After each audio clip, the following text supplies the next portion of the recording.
నమస్తే the 9 news కి స్వాగతం. విజయనగరం జిల్లా చీపురుపల్లి నియోజకవర్గం గరివిడి మండలం బొండపల్లి వద్ద ఆటో డ్రైవర్ యూనియన్ డ్రైవర్స్ ధర్నా చేశారు.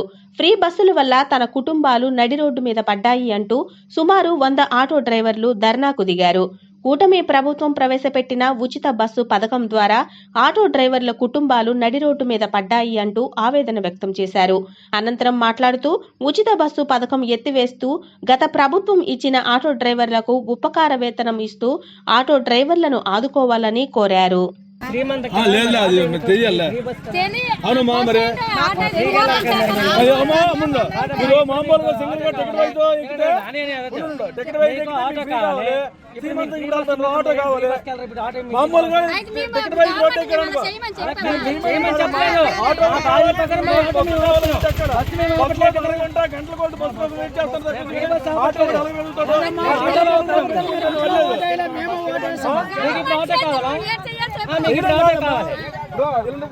నేను శ్రీ దుర్గా భవానీ ఆటో యూనియన్ సంఘం నుంచి ప్రెసిడెంట్గా మాట్లాడుతున్నాను.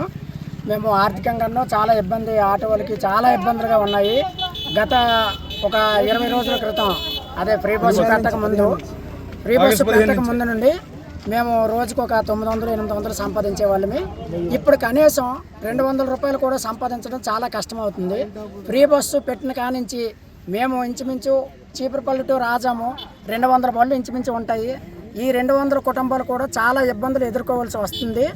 దయచేసి ఫ్రీ బస్ అనేది తీసేసి మాకు ఏదైనా ఆర్థిక సహాయం చేస్తారని కూటమి ప్రభుత్వాన్ని కోరుకుంటున్నాము. నా పేరు కోర్మారావు అండి, ఆటో డ్రైవర్ని. ఈ లైన్లో దగ్గర ఒక 15-20 విలేజ్లో ఉన్నాయి. విలేజ్ నుంచి 150-100 దగ్గర ఆటోలు ఉన్నాయి. ఈ ఆటోలు ప్రతిరోజు రోడ్డు ఎక్కి 800-900-1000 రూపాయల వరకు లైన్ చేసుకునే వాళ్ళని ఈరోజు ఆగస్టు 15 నుంచి ఫ్రీ బస్సు పెట్టడం వలన మొత్తం ఈ ఆటో వాళ్ళందరూ కూడా రోడ్డు ఎక్కి ఆ యొక్క ఉపాధి కూడా కోల్పోయింది. అంతకుముందు జగన్మోహన్ రెడ్డి ప్రభుత్వంలోనే సంవత్సరానికి 10,000 రూపాయలు వేస్తూ ఈ ఫ్రీ బస్సు అనేది పెట్టుకుంటా మళ్ళీ పేపర్లు కూడా ఫోర్స్ చేసుకుని ఆ వేసిన డబ్బులతో పేపర్లు ఫోర్స్ చేసుకుని మేము ఆటో వాళ్ళని రోడ్డు ఎక్కి పేపర్ ఫోర్స్గా బండిలు తిప్పుకుంటే వాళ్ళని ఈవేళ ప్రతి ఒక్కరు కూడా స్టాండ్కి ప్రతి ఒక్క స్టాండ్కి కూడా 15 మంది 5 మంది బస్సు కోసం వెయిట్ చేస్తున్నారు తప్ప ఆటో అయితే ఎవరు ఎక్కట్లేదు.